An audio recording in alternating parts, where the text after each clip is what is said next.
Olá e bem-vindas e bem-vindos. Hoje a gente vai analisar um material que, olha, sinceramente, pode virar de cabeça para baixo muita coisa que a gente acredita sobre. Sobre felicidade, sobre nós mesmas. Com certeza. A fonte é o livro A Coragem de Não Agradar, do Ishiro Kishimi e do Fumitake Koga. Ele é basicamente um diálogo, né, entre um jovem cheio de dúvidas e um filósofo que segue as ideias de Alfred Adler. Que foi um dos gigantes da psicologia, né? Sempre se fala de Freud e Jung, mas Adler tá ali, nesse trio. Exato. E a nossa missão aqui é destrinchar a primeira parte do livro, que já tem um título que, assim, te pega de jeito. A Primeira Noite, Negue o Trauma. E a provocação já começa aí, na premissa central, a de que a vida é, na verdade, muito simples. E que nós é que complicamos. Nós temos um talento especial para isso.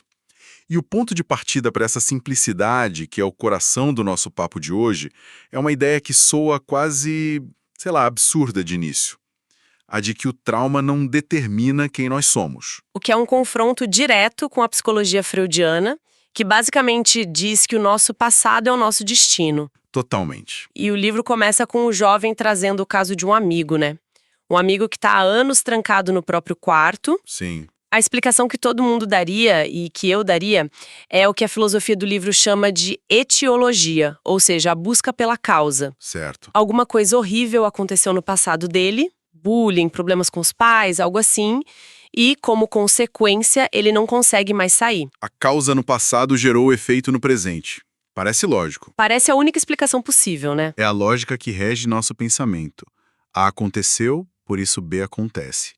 Só que a psicologia adleriana, ela joga essa lógica pela janela e propõe outra forma de ver, a teleologia. Que foca no propósito. Propósito no objetivo, e aí vem o primeiro soco no estômago. O filósofo diz que o amigo, na verdade, não quer sair de casa. E para conseguir atingir essa meta, esse objetivo, ele inconscientemente cria a ansiedade e o medo. Espera um pouco, isso é pesado, soa quase como se estivessem culpando a vítima. Dizer que ele cria a própria ansiedade para não sair de casa, nossa, parece cruel. Parece. E é a primeira reação de todo mundo. Ele não tá sofrendo de verdade, então? Ele está. E esse é o ponto crucial. O sofrimento é 100% real.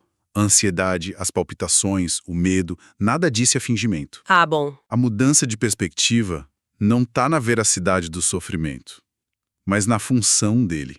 Em vez de ser uma consequência inevitável de uma causa passada. O sintoma vira uma ferramenta. Exato. Uma ferramenta, mesmo que inconsciente, para atingir um objetivo presente. E o objetivo, no caso, é permanecer em casa. A ansiedade torna isso possível. Certo, então a ansiedade não é o problema, é a solução que ele encontrou para um objetivo maior. No livro tem aquela analogia do médico que me ajudou a entender. Sim, é ótima. Se você tá com febre e o médico só diz, a causa é que você pegou friagem ontem, isso não te ajuda em nada, né? Você quer o remédio. Claro, a causa não resolve o agora. Exato. A etiologia, esse foco na causa, muitas vezes só serve de consolo, de desculpa. Não é só culpa, você é vítima do seu passado. Mas isso não te tira da cama. Perfeito. A teleologia não quer saber de onde você veio, mas sim para onde você quer ir. Ela te dá a responsabilidade e, com ela, o poder de agir agora, independentemente do que aconteceu. E essa ideia de poder pessoal que leva para a afirmação mais radical de todas, né? Que é a negação do trauma. Essa mesma. Isso. O filósofo afirma com todas as letras. Na psicologia adleriana, o trauma é categoricamente negado. E ele cita o próprio Adler para reforçar. Qual é a citação mesmo? É algo como: nenhuma experiência é, em si, a causa de nosso sucesso ou fracasso.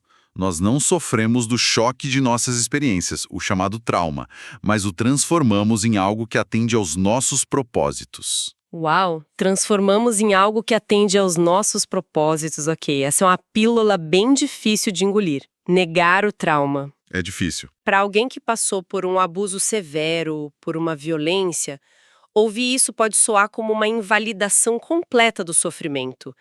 Como é que se lida com essa linha tênue entre empoderamento e o que pode parecer uma falta de empatia total. Essa é a questão central. E a distinção é sutil, mas fundamental. Adler não nega a ocorrência do evento, nem a dor que ele causou. O que ele nega é o determinismo. O determinismo, a ideia de que uma coisa leva a outra inevitavelmente. Exato. A experiência, por mais terrível que seja, não é uma sentença. Ela não te define como uma pedra define sua forma. Nós é que damos o sentido a essa experiência. Certo. Pensa assim.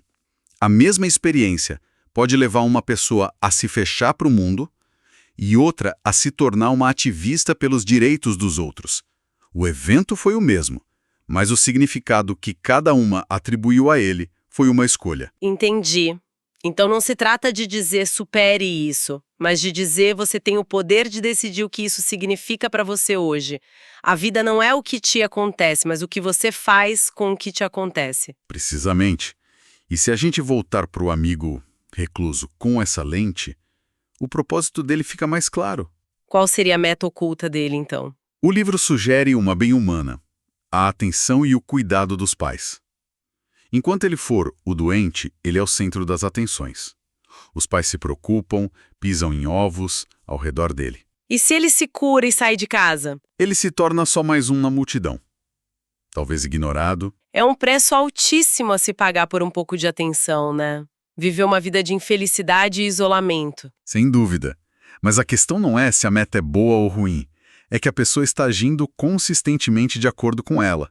Ele pode não estar feliz, mas está atingindo o objetivo dele de ser especial para os pais. Isso mostra como a gente pode ficar preso a objetivos que nos fazem mal. Tá. A lógica para um comportamento de longo prazo como esse começa a fazer sentido, ainda que seja desconfortável. Mas e as emoções do momento?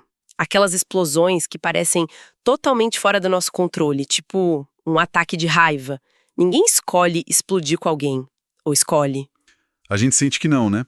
O jovem do livro conta um caso exatamente assim. O da cafeteria. Isso. O garçom derrama café na jaqueta nova dele e ele explode. Grita, perde o controle. A explicação de causa e efeito é óbvia.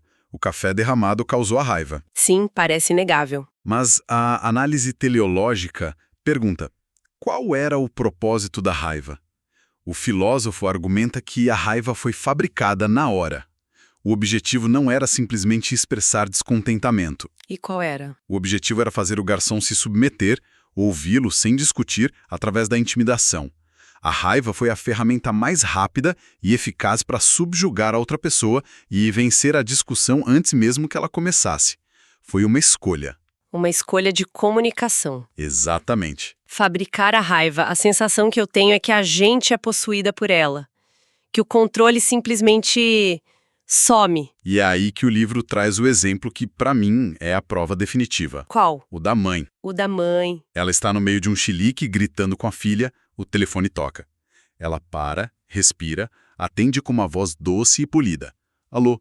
Ah, sim, senhora diretora. Já vi essa cena. Conversa por 5 minutos super calma, desliga o telefone e no mesmo segundo a cara dela se transforma e ela volta a gritar com a filha de onde parou. É verdade. Isso destrói o argumento do incontrolável. Totalmente. Se a raiva fosse uma explosão incontrolável, ela não conseguiria colocá-la no bolso por 5 minutos e depois pegá-la de volta. Prova que é uma ferramenta. Uma ferramenta que podemos escolher usar ou não. Nós não somos reféns das nossas emoções. Ok, então. A gente atribui sentido ao passado, a gente escolhe usar a raiva como ferramenta. Isso me leva a pensar na nossa própria personalidade. O jovem do livro se sente muito infeliz, ele se odeia, se acha esquisito e queria ser outra pessoa. Ele sente que nasceu assim. Essa ideia de que tudo é uma escolha se aplica até para quem a gente é. Sim. E essa talvez seja a parte mais libertadora e, ao mesmo tempo, mais assustadora da filosofia de Adler. Ele introduz o conceito de estilo de vida. Que é a personalidade. É o termo dele para o que chamamos de personalidade, temperamento, a visão de mundo de uma pessoa. E a ideia revolucionária é que esse estilo de vida não é algo com que nascemos. É algo que nós escolhemos. Quando? Geralmente de forma inconsciente, por volta dos 10 anos de idade. O que leva o filósofo a dizer a frase mais dura de todas para o jovem. A infelicidade dele é uma escolha dele. Ele escolheu ser essa pessoa esquisita e infeliz. Sinceramente, se alguém me dissesse isso, eu não sei como reagiria. É um choque. Por que diabos alguém escolheria ser infeliz? Não faz o menor sentido. Não faz sentido se a gente pensar que a meta de todo mundo é ser feliz. Mas e se a meta principal for outra? Como, por exemplo, segurança. Segurança. A resposta do livro está na familiaridade. O seu estilo de vida atual, com toda a infelicidade que ele traz, é um território conhecido. Você sabe como lidar com as coisas, sabe prever as reações dos outros, sabe como seu dia vai terminar. Mudar significa pisar no desconhecido. E o desconhecido dá um medo gigantesco. Exato. Um novo eu significa um futuro imprevisível. Novas relações, novos desafios. A ansiedade gerada por essa incerteza é muitas vezes maior do que a dor familiar da infelicidade. Então a pessoa continua como está, não por falta de capacidade. Mas como diz o filósofo, por falta de coragem de ser feliz. É mais fácil e seguro continuar sendo quem você é, mesmo que isso te traga sofrimento. Esse medo do novo, essa falta de coragem, é o que nos faz criar desculpas para não mudar. Exatamente. O que nos leva à ideia final desta primeira noite. O livro dá o exemplo de um conhecido do filósofo que sonha em ser escritor. Ele fala sobre isso o tempo todo, mas Nunca termina um livro. nunca. E a desculpa dele? Não tenho tempo, meu trabalho consome tudo. Uma desculpa bem comum, aliás. Super comum. Mas olhando com a lente do propósito, qual a meta real dele ao não terminar o livro? Manter o sonho vivo. Manter vivo a possibilidade de, se eu tentasse, eu conseguiria. Ele tem pavor de submeter o trabalho dele à crítica e talvez descobrir que não é o gênio que imagina ser. É mais seguro viver no conforto do potencial do que enfrentar a realidade da ação e do possível fracasso. Adler chama isso de uma mentira da vida. Exato. É uma armadilha perfeita, né? Você coloca a responsabilidade em algo externo, falta de tempo, meu chefe, minha personalidade, e assim você nunca precisa se arriscar de verdade. Isso se conecta totalmente com o desejo do jovem de ser outra pessoa. Ele diz, se eu pudesse ser como meu amigo Y, eu seria feliz. E o filósofo mostra como essa frase é a maior desculpa de todas. É a mesma lógica do aspirante a escritor. Sim, ao dizer, se eu fosse como Y, ele está criando uma condição impossível para não ter que lidar com os próprios problemas. Ele está basicamente dizendo, o problema não sou eu, é a casca em que eu vim. Se a casca fosse outra, tudo estaria resolvido. Exatamente. É uma forma de evitar a tarefa de mudar o próprio estilo de vida aqui e agora. Uau, essa primeira noite realmente te joga na parede. Vamos tentar amarrar isso. A ideia principal é que a nossa vida não é determinada pelo nosso passado, pelas causas. Mas sim pelos objetivos que a gente define, mesmo que inconscientemente, no presente. A teleologia no lugar da etiologia. Isso. O trauma não é uma sentença de prisão perpétua. O que nos aconteceu é importante, mas o que realmente nos define É o significado que nós escolhemos dar a esses acontecimentos. O poder está no presente. e o mais impactante, nossa personalidade, nosso estilo de vida também é uma escolha. E se é uma escolha, a decisão de não mudar também é uma escolha ativa. Uma escolha que a gente faz todos os dias. Muitas vezes por medo do desconhecido, por falta de coragem para encarar a ansiedade que a própria felicidade pode trazer. Exatamente. Não mudar é mais fácil. A gente escolhe o desapontamento familiar em vez da ansiedade do desconhecido. É uma decisão que tomamos a cada momento. Depois de toda essa conversa, a discussão nos deixa com essa ideia desconfortável, a de que a infelicidade pode ser algo que escolhemos, porque ela cumpre algum propósito para nós, nos traz algum bem, por mais distorcido que seja. Sim, é uma ideia que fica martelando. E o pensamento que fica para a gente explorar é exatamente esse. Qual bem ou propósito a nossa própria infelicidade pode estar servindo neste exato momento?